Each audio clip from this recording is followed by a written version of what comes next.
আলাইকুম সুপ্রিয় শিক্ষার্থীবৃন্দ। বৈশ্বিক মহামারী কোভিড-19 এই অবস্থায় তোমরা সকলেই বাসায় অবস্থান করছো এবং সকলেই সুস্থ আছো। গুরুদয়াল সরকারি কলেজ এই অবস্থায় অনলাইন শ্রেণী কার্যক্রমের ব্যবস্থা করেছে। তারই ধারাবাহিকতায় আজকে উচ্চ মাধ্যমিক পদার্থবিজ্ঞানের প্রথম পত্রে সপ্তম অধ্যায় পদার্থের গাঠনিক ধর্ম এই অধ্যায়ের স্থিতিস্থাপকতা এই বিষয়টির উপর আমরা আলোচনা করতে যাচ্ছি। এখানে এই চিত্রে আমরা একটা স্প্রিং লক্ষ্য করছি। এই স্প্রিংটিকে যদি একটি নির্দিষ্ট বল প্রয়োগে নিচের দিকে নির্দিষ্ট বল প্রয়োগ করা হয় তাহলে স্প্রিংটি নিচের দিকে প্রসারিত হয়। যখন নিচের দিকে আমরা বল প্রয়োগ করি এই স্প্রিংটি বিপরীত ক্রমে বিপরীত দিকে সে তার আগের অবস্থায় ফিরে যাওয়ার জন্য একটি বল নিজের ভিতরে ক্রিয়া করে বা সৃষ্টি করে। এই বলটিকে বলা হয় প্রত্যায়নী বল বা রিস্টোরিং ফোর্স। আবার ঠিক তেমনি ভাবে যদি উপরের দিকে আমরা একটা নির্দিষ্ট মানের বল প্রয়োগ করি এই স্প্রিংটি তার অভ্যন্তরীণ ভাবে একটি নির্দিষ্ট মানের বল নিচের দিকে বিপরীত ক্রমে ক্রিয়া করে। এটিকেও বলা হয় রিস্টোরিং ফোর্স। অর্থাৎ স্প্রিংটিকে বল প্রয়োগ করলে আমরা যদি প্রসারণ ঘটাতে চাই বা সংকুচন ঘটাতে চাই সে এই প্রত্যায়নী বলের কারণে তার স্বাভাবিক অবস্থায় ফিরে যেতে চায়। বস্তুর এই যে ধর্ম এই ধর্মটাকে বলা হয় স্থিতিস্থাপকতা। তাহলে আমরা বলতে পারি কোনো একটি বস্তুর উপর বা পদার্থের উপর বাহ্যিক বল প্রয়োগে যদি বস্তুটির আকার আকৃতি বা আয়তনের পরিবর্তন ঘটানো হয় এবং ওই বল অপসারণ করার সাথে সাথে যদি বস্তুটি তার আগের অবস্থায় ফিরে যায় এই ধর্মটাকে বলা হয় স্থিতিস্থাপকতা। এই স্থিতিস্থাপকতার উপর নির্ভর করে আমরা কঠিন পদার্থগুলোকে তিনটা ভাগে ভাগ করতে পারি। একটি হচ্ছে পূর্ণ স্থিতিস্থাপক বস্তু, একটি হচ্ছে পূর্ণ দৃঢ় বস্তু, একটি হচ্ছে নমনীয় বস্তু। পূর্ণ স্থিতিস্থাপক বস্তু কাকে বলা হয়? যে বস্তুতে বাহ্যিক বল প্রয়োগ করলে তার আকার আকৃতি বা আয়তনের পরিবর্তন ঘটে এবং ওই বল অপসারণ করার পর ওই বস্তুটি আবার তার আগের অবস্থায় ফিরে যায় সেই বস্তুটিকে বলা হয় পূর্ণ স্থিতিস্থাপক বস্তু। বাস্তবে এই ধরনের বস্তু পাওয়া সম্ভব নয়। পূর্ণ দৃঢ় বস্তু বল প্রয়োগের ফলে যে সকল বস্তুর আকার আকৃতি বা আয়তনের কোনো ধরনের পরিবর্তন ঘটে না ওই সকল বস্তুকে বলা হয় পূর্ণ দৃঢ় বস্তু বা রিজিড বডি। এই ধরনের বস্তু পাওয়া অসম্ভব। নমনীয় বস্তু যে সকল বস্তুতে বাহ্যিক বল প্রয়োগ করলে তাদের আকার আকৃতি বা আয়তনের পরিবর্তন ঘটে কিন্তু তারা আগের অবস্থায় ফেরত আসতে পারে না ওই সকল বস্তুকে বলা হয় নমনীয় বস্তু। এখন এই স্থিতিস্থাপকতা ধর্মটিকে আমরা আন্তঃআণবিক দূরত্ব ও আন্তঃআণবিক আকর্ষণ বলের মাধ্যমে ব্যাখ্যা করতে পারি। কোন একটি বস্তু বা পদার্থের অণুগুলার মধ্যবর্তী দূরত্বকে বলা হয় আন্তঃআণবিক দূরত্ব এবং অণুগুলার মধ্যবর্তী ক্রিয়াশীল আকর্ষণকে বলকে বলা হয় আন্তঃআণবিক আকর্ষণ বল। ধরা যাক এটা একটা বস্তু, তার দৈর্ঘ্য হচ্ছে L। এই বস্তুটি একটি নির্দিষ্ট তাপমাত্রায় তার অণুগুলো পরস্পর হতে গড় দূরত্বে অবস্থান করে এবং তার স্ব স্থানে বা নিজ নিজ স্থানে ভাইব্রেট করতে থাকে অণুগুলো। এই দূরত্বটাকে বলা হয় R0।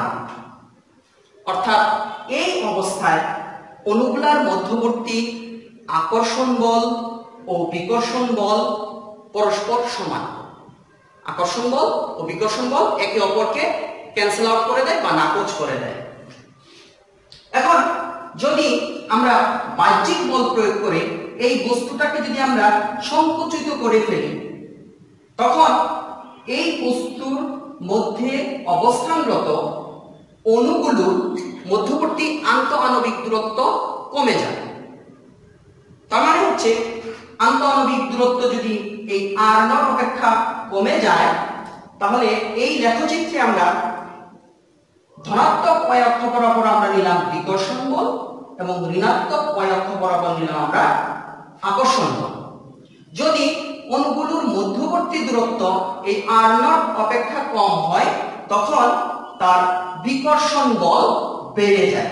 আমরা যদি লেখচিত্রে আমরা দেখি, বিকর্ষণ বল আস্তে আস্তে বাড়তে বাড়তে যত তার অণুগুলোর মধ্যবর্তী দূরত্ব কমছে, তত তার বিকর্ষণ বলের পরিমাণ বাড়ছে। যত অণুগুলোর মধ্যবর্তী দূরত্ব r0 এর দিকে যাচ্ছে, অর্থাৎ অণুগুলোর মধ্যবর্তী দূরত্ব বাড়তেছে, তত তার বিকর্ষণ বলের পরিমাণ কমছে। এই r0 অবস্থানে তার বিকর্ষণ বলের পরিমাণ 0। এখন যদি এই বস্তুটিকে বাহ্যিক বল প্রয়োগ করে বস্তুটিকে যদি টেনে লম্বা করা হয়, সেক্ষেত্রে বস্তুর অণুগুলোর মধ্যবর্তী দূরত্ব বেড়ে যায়। যদি বস্তুর অণুগুলোর মধ্যবর্তী দূরত্ব r0 অপেক্ষা বাড়তে থাকে, তাহলে বস্তুর অণুগুলোর মধ্যবর্তী আকর্ষণ বল আস্তে আস্তে বাড়তে থাকে। অণুগুলোর মধ্যবর্তী আকর্ষণ বল আস্তে আস্তে বাড়তে থাকে। একটা অবস্থানে এসে অণুগুলোর মধ্যবর্তী আকর্ষণ বলের মান সর্বোচ্চ হবে। এখন বাহ্যিকভাবে বল প্রয়োগ করে যদি অণুগুলোর মধ্যবর্তী দূরত্ব আরো বাড়ানো যায়, তখন এই আকর্ষণ বলের পরিমাণ আস্তে আস্তে কমতে থাকে। একটা নির্দিষ্ট সীমা পর্যন্ত এই আকর্ষণ বলের মান কমতে থাকবে। যখন দূরত্ব আরো বাড়ানো হবে, তখন বস্তুটি ছিঁড়ে যাবে। তাহলে এই r দূরত্বে আকর্ষণ বলের পরিমাণ সর্বোচ্চ। এখন এই লেখচিত্র থেকে আমরা দেখতে পাচ্ছি যে যদি অণুগুলোর মধ্যবর্তী দূরত্ব r0 থেকে কম হয়, তাহলে বিকর্ষণ বলের পরিমাণ বাড়তে থাকে। আবার অণুগুলোর মধ্যবর্তী দূরত্ব r0 থেকে যদি বেশি হয়, তাহলে আকর্ষণ বলের পরিমাণ বাড়তে থাকে। এখন সবসময় একটা প্রবণতা থাকে, বাহ্যিক বল প্রয়োগ করলে তার এই আকর্ষণ বল বা বিকর্ষণ বলের সৃষ্টি হবে এবং বস্তুটি সবসময় এই সাম্য বিন্দুতে আসার চেষ্টা করবে। এই সাম্য বিন্দুতে বা সাম্য অবস্থানে আসার যে প্রবণতা বা তার যে ধর্ম, এটাই হচ্ছে স্থিতিস্থাপকতা। এখন আমরা স্থিতিস্থাপকতার সাথে সম্পর্কিত কিছু রাশি নিয়ে আমরা আলোচনা করব। প্রথমে আসতেছি আমরা স্থিতিস্থাপক সীমা। সর্বোচ্চ যে পরিমাণ বল প্রয়োগে কোনো একটি বস্তু স্থিতিস্থাপক ধর্ম প্রদর্শন করতে পারে, সেই সীমাটুকুকে বলা হয় স্থিতিস্থাপক সীমা।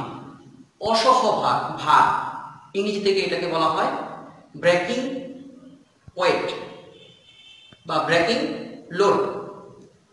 সর্বনিম্ন যে বল প্রয়োগে কোনো একটি বস্তু ছিঁড়ে যায় বা সর্বোচ্চ যে পরিমাণ ভার কোনো একটি বস্তু সহ্য করতে পারে, সেই ভারটাকে বলা হয় অসহ ভার। অসহ পীড়ন, প্রতি একক ক্ষেত্রফলে যে পরিমাণ অসহ ভার ক্রিয়া করে তাকে বলা হয় অসহ পীড়ন। যদি অসহ ভার যদি হয় 1 আর বস্তুটির ক্ষেত্রফল যদি হয় a, তাহলে অসহ পীড়ন ইকুয়াল টু হচ্ছে F/a। স্থিতিস্থাপক ক্লান্তি, কোনো একটা বস্তুতে অনিয়মিতভাবে যদি আমরা বারবার কোনো বল প্রয়োগ করি, সেক্ষেত্রে বস্তুটি তার পূর্বের স্বাভাবিক অবস্থায় ফিরে যেতে কিছুটা সময় নেয়। এই ঘটনাটাকে বলা হয় স্থিতিস্থাপক ক্লান্তি। বিকৃতি, কোনো একটি বস্তুতে বল প্রয়োগ করলে তার আকার, আকৃতি বা আয়তনের পরিবর্তন ঘটে। একক আদি মাত্রায় বস্তুটি যে পরিমাণ আকার, আকৃতি বা আয়তনের পরিবর্তন ঘটে তাকে বলা হয় বিকৃতি। এই বিকৃতিকে আমরা তিনটা ভাগে ভাগ করতে পারি। একটি হচ্ছে দৈর্ঘ্য বিকৃতি। ধরা যাক এটি একটি L দৈর্ঘ্যের একটি সরু দণ্ড। এখন এই দণ্ডটিতে যদি আমরা নিচের দিকে এক পরিমাণ বল আমরা প্রয়োগ করি, এক পরিমাণ বল প্রয়োগের কারণে বস্তুটি দৈর্ঘ্য বৃদ্ধি পাবে। বল প্রয়োগ করার পর দেখা গেল দণ্ডটির দৈর্ঘ্য আমরা পরিমাপ করলাম L প্রাইম। তাহলে দণ্ডটির দৈর্ঘ্য বৃদ্ধি পেল L প্রাইম মাইনাস L। তার আদি দৈর্ঘ্য ছিল L। তাহলে দৈর্ঘ্য বিকৃতি equal to L prime minus L by L, অর্থাৎ একক আদি দৈর্ঘ্যে তার যতটুকু দৈর্ঘ্যের পরিবর্তন ঘটছে তাকেই বলা হয় দৈর্ঘ্য বিকৃতি। দৈর্ঘ্য বিকৃতি একই রাশির অনুপাত হওয়ায় এর কোনো একক নেই। এখন আমরা আলোচনা করব আয়তন বিকৃতি সম্পর্কে। এটা একটা গোলাকার একটা বস্তু যার আয়তন হচ্ছে v। এখন এই বস্তুটিকে যদি আমরা বাইরে থেকে বাহ্যিক বল প্রয়োগ করি F, তাহলে তার আয়তন সংকুচিত হয়ে দাঁড়াবে v প্রাইম। আদি আয়তন v, পরবর্তীত আয়তন হচ্ছে v প্রাইম। তাহলে আয়তনের পরিবর্তন হলো v মাইনাস v প্রাইম। আদি আয়তন হচ্ছে v, তাহলে আয়তন বিকৃতি দাঁড়ায় v minus v prime by v। একক আদি আয়তনে আয়তনের যতটুকু পরিবর্তন তাকে বলা হয় আয়তন বিকৃতি। একক আদি আয়তনে আয়তনের যতটুকু পরিবর্তন তাকে বলা হয় আয়তন বিকৃতি। এটাও একই রাশির অনুপাত হয়, এটার কোনো একক নেই। এখন আমরা আলোচনা করব আকার বিকৃতি সম্পর্কে। আকার বিকৃতি প্রযোজ্য হচ্ছে আয়তাকার কঠিন বস্তুর ক্ষেত্রে। ধরা যাক এ বি সি ডি একটি আয়তাকার বস্তু। এই বস্তু এ কিনারায় বা এ বিন্দুতে এক পরিমাণ স্পর্শকীয় বল প্রয়োগ করা হলো। তাহলে এই এ বিন্দুর নতুন অবস্থান হবে এ প্রাইম এবং এই বি বিন্দুর নতুন অবস্থান হবে বি প্রাইম। এক্ষেত্রে এই সিডি ধার সে নির্ধারিত থাকবে বা ফিক্সড থাকবে বা রিজিড থাকবে। এই যে বিকৃতিটা হলো, অর্থাৎ এ ডি এর নতুন অবস্থান এখন এ প্রাইম ডি, থিটা কোণে এ ডি অবস্থানটা চলে আসলো এ প্রাইম ডিতে, ঠিক বি সি এই ধারটা চলে আসলো বি প্রাইম সি তে থিটা কোণে। এই থিটা কোণটাকেই বলা হয় আকার বিকৃতি, ইংরেজি থেকে বলা হয় শিয়ারিং স্ট্রেন। তাহলে এই আকার বিকৃতিকে আমরা প্রকাশ করতে পারি tan থিটা ইকুয়াল টু এ বিন্দু সরণ ঘটলো এ এ প্রাইম বাই এ। এই থিটার মান খুব কম হওয়ায় আমরা এটাকে লিখতে পারি theta equal to A A prime by A. এখন আমরা আরেকটি গুরুত্বপূর্ণ রাশি সম্পর্কে আলোচনা করব, সেটি হচ্ছে পীড়ন বা স্ট্রেস। কোনো একটি বস্তুকে যদি বাইরে থেকে বল প্রয়োগ করা হয় তাহলে বস্তুটির বিকৃতি ঘটে, আর ওই বস্তুটি বাহ্যিক বলের বিপরীতে সে তার অভ্যন্তরীণ আরেকটি ওই বাহ্যিক বলকে প্রতিরোধ করার জন্য বিপরীত দিকে আরেকটি বল ক্রিয়া করে। এই বলটিকে বলা হয় প্রত্যয়নী বল। অর্থাৎ বাহ্যিক বলের বিপরীতে প্রতি একক ক্ষেত্রফলে যে পরিমাণ প্রতিরোধকারী বল সৃষ্টি হয় বা ক্রিয়া করে সেই বলটিকে বলা হয় পীড়ন। তাহলে পীড়ন সমান সমান আমরা লিখতে পারি F বাই A। এই F হচ্ছে প্রতিরোধকারী বল আর A হচ্ছে যে তলে বলটি প্রয়োগ হচ্ছে ওই তলের ক্ষেত্রফল, যে তলে বলটি প্রয়োগ হচ্ছে ওই তলের ক্ষেত্রফল। দেখা যাক এটি একটি L দৈর্ঘ্যের একটি সরু দণ্ড। এই দণ্ডটিতে F বল প্রয়োগ করা হচ্ছে তার নিচের প্রান্তে। আমরা কখনোই ভুল করব না, এই A হচ্ছে প্রস্থচ্ছেদের ক্ষেত্রফল, পৃষ্ঠতলের ক্ষেত্রফল না। যে প্রান্তে বল প্রয়োগ করা হচ্ছে শুধুমাত্র ওই প্রান্তের ক্ষেত্রফল। এটার পৃষ্ঠতলের ক্ষেত্রফল একরকম, প্রস্থচ্ছেদের ক্ষেত্রফল একরকম। আমরা যখন এই ধরনের ম্যাথগুলো সলিউশন করব তখন আমরা এখানে অবশ্যই এটা হবে প্রস্থচ্ছেদের ক্ষেত্রফল। পীড়নকে তিনটি ভাগে ভাগ করা যায়। একটি হলো দৈর্ঘ্য পীড়ন।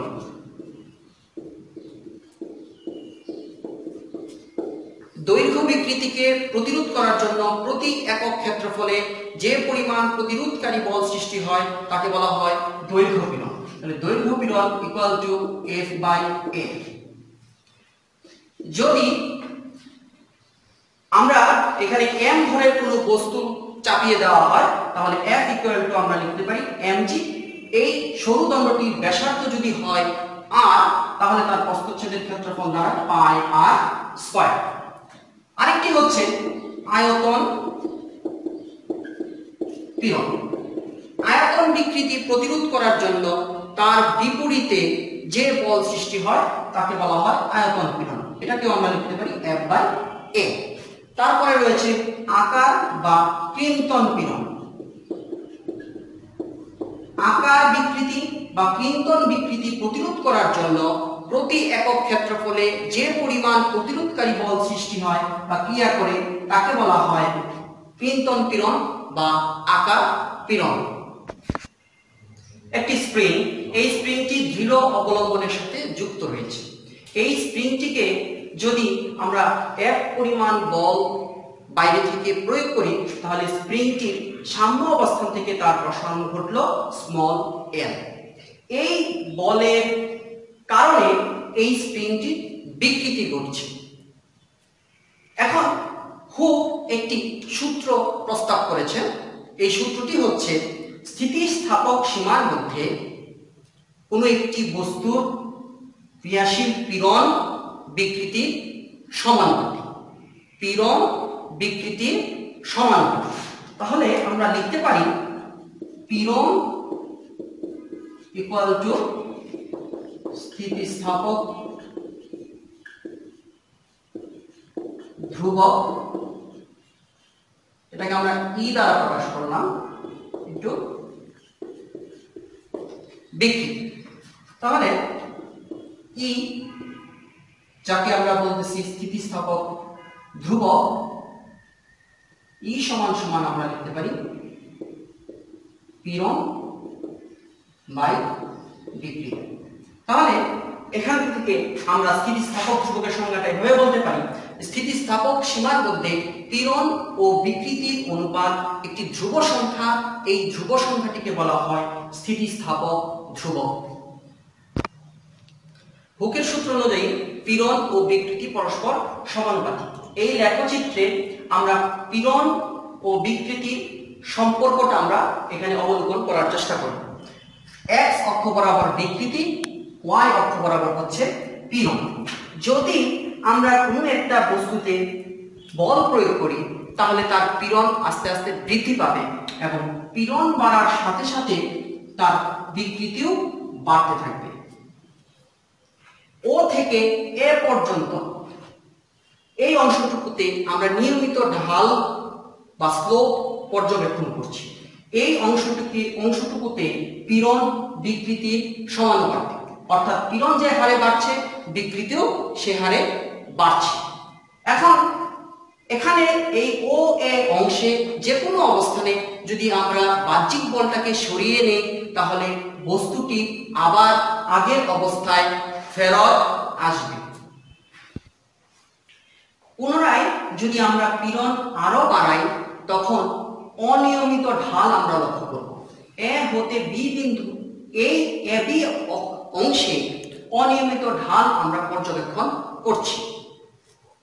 এই এ বি অংশে হুকের সূত্র অনুযায়ী পীড়ন ও বিকৃতির অনুপাত সমান বা সমানুপাতিক হচ্ছে না। এই বি অবস্থানে যদি আমরা বাহ্যিক বলটাকে সরিয়ে নেই তাহলে বস্তুটি আর এই ওতে ফেরত আসতে পারবে না।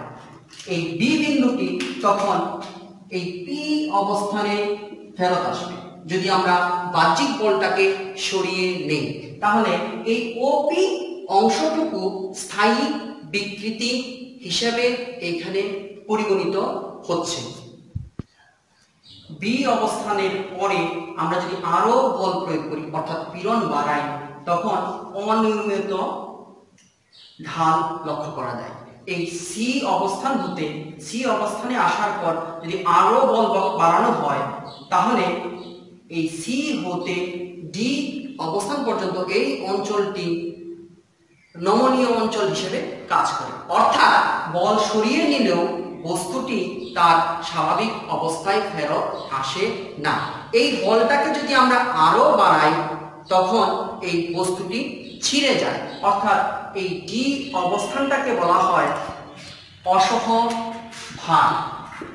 অসহ ভার অর্থাৎ এই অবস্থানের পরে আমরা যদি আরো বল প্রয়োগ করি তাহলে বস্তুটি ছিঁড়ে যাবে, এর বেশি বল সে সহ্য করতে পারবে না। এই ভারটাকে বলা হয় অসহ ভার। আজকের আলোচনা আমাদের এই পর্যন্তই। আমরা পরবর্তী ক্লাসে আমরা স্থিতিস্থাপক গুণাঙ্ক, পয়সনের অনুপাত এবং স্থিতিস্থাপকতার দরুন বিভব শক্তি সম্পর্কে আমরা আলোচনা করব ইনশাআল্লাহ। সবাই ভালো থাকো, সুস্থ থাকো। আসসালামু আলাইকুম।